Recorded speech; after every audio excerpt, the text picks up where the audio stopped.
citer Ludovic Marcos dans son ouvrage sur le rite français qui a déclaré: Dans le rite français, le geste est premier. J'aimerais avoir votre regard sur cette phrase.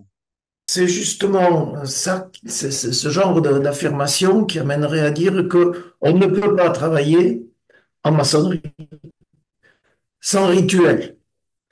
C'est-à-dire que la gestuelle que nous employons, qui peut paraître ridicule vu de l'extérieur, comme tout rite vu par quelqu'un qui ne le connaît pas, vise à nous mettre dans les conditions de travail et à nous mettre en communication avec les autres. Et une réunion maçonnique où il n'y aurait pas de respect des gestes rituels, de la gestuelle rituelle, tournerait assez rapidement à la réunion du café du commerce. Ça, c'est un classique, hein, c'est une réponse classique. La réponse un peu moins classique, qui vient de Ludovic Marcos, pas de moi, il disait souvent, je vais régulièrement croiser, il disait souvent que au rite français, le concept va de la main au cerveau et non pas du cerveau à la main. C'est-à-dire on fait et on analyse. Ce qui amènerait à dire aussi que le maçon doit mettre en œuvre ce qu'il dit, parce qu'il ne peut réfléchir que s'il met en œuvre, finalement. C'est-à-dire que pour ne pas être dans la réflexion théorique, il est bien obligé d'agir aussi sur le forum pour pouvoir analyser après ce qui se passe.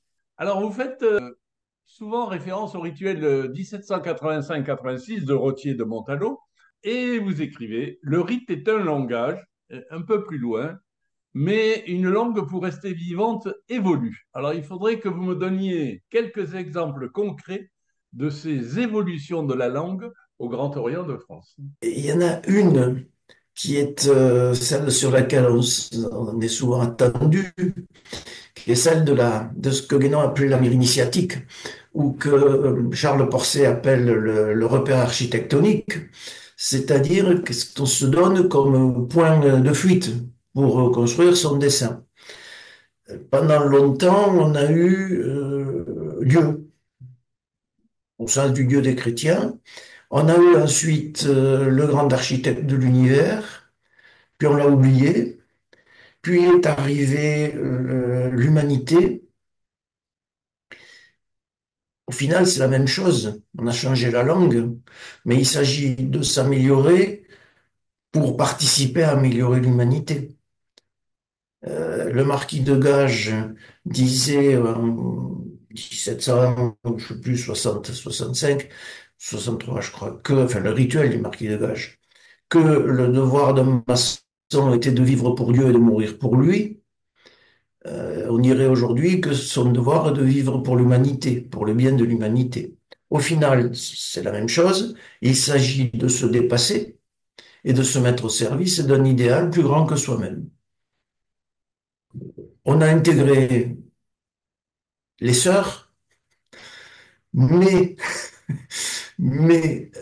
ça aussi c'est un point de clivage souvent. Le Grand Orient a intégré les sœurs, par contre, il n'a pas féminisé les titres. Donc on parle des sœurs, mais on va parler de la sœur trésorier ou de la sœur orateur et pas oratrice. Et Donc là, la on n'a pas sœur, la sœur fait partie de l'humanité. la sœur fait partie de l'humanité, donc point final. Voilà. Là, le langage n'a pas bougé. Vous écrivez: Les trois premiers grades visent plutôt l'émancipation de l'homme, et les grades suivants, dits de sagesse, visent l'émancipation du citoyen. Alors, je vais être taquin. Ma question, c'est: est-ce qu'on peut être considéré comme un franc-maçon citoyen si on s'arrête au grade de maître en loge bleue?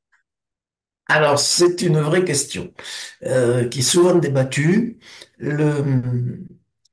Dans les trois premiers grades, tout est en germe, c'est-à-dire qu'un travail personnel assidu permet de se passer des quatre ordres suivants.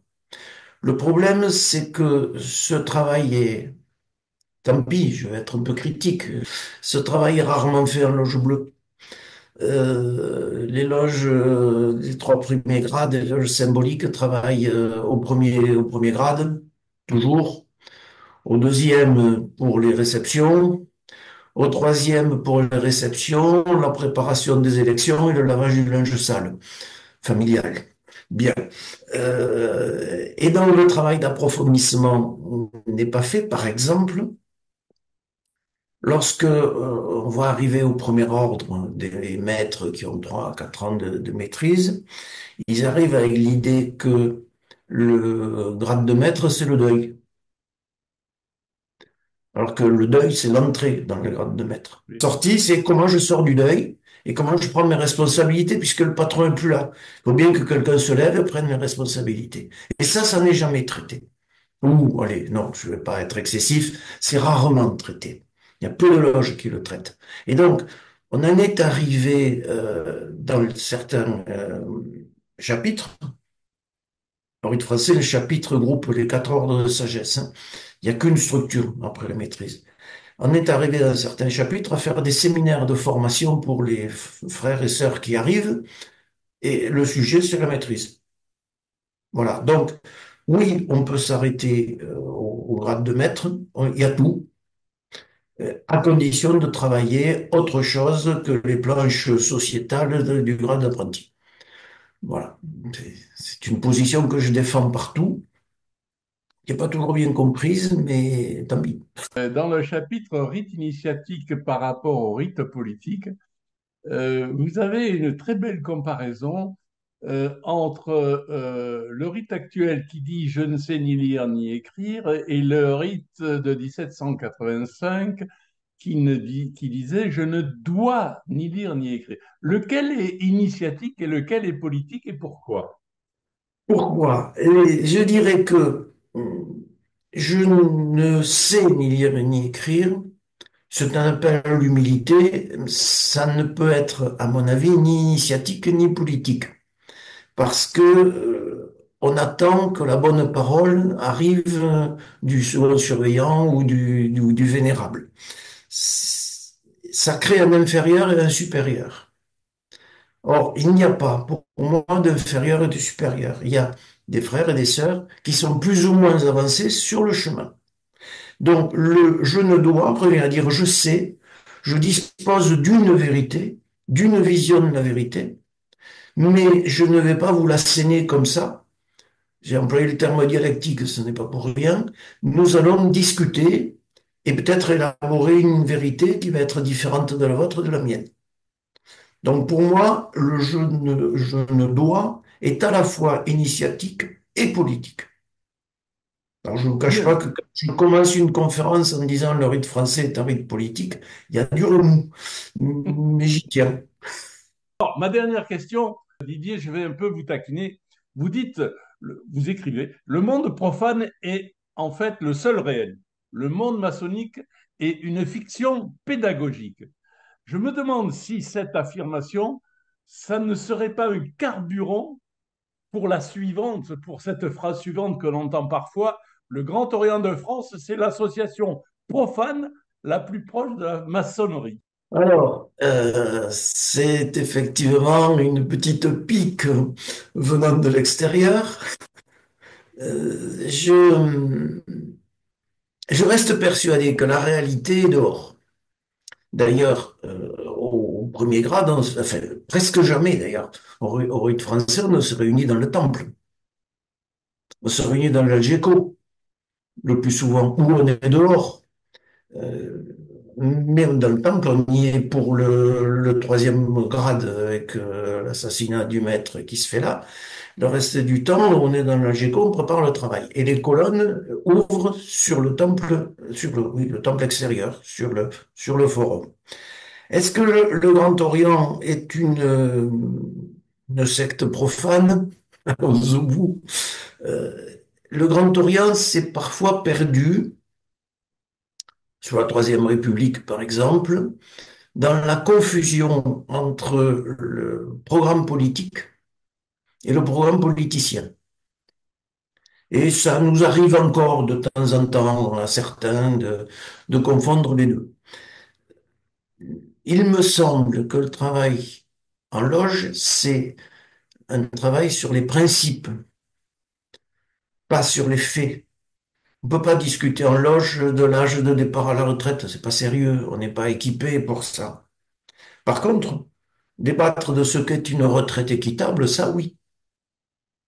N'oublions pas que nous travaillons sur des principes. Alors, il arrive qu'on entende dans la loge effectivement des planches qu'on entendait très bien sur le plateau des chaînes d'information en continu où chacun défend son bout de gras. Ça arrive.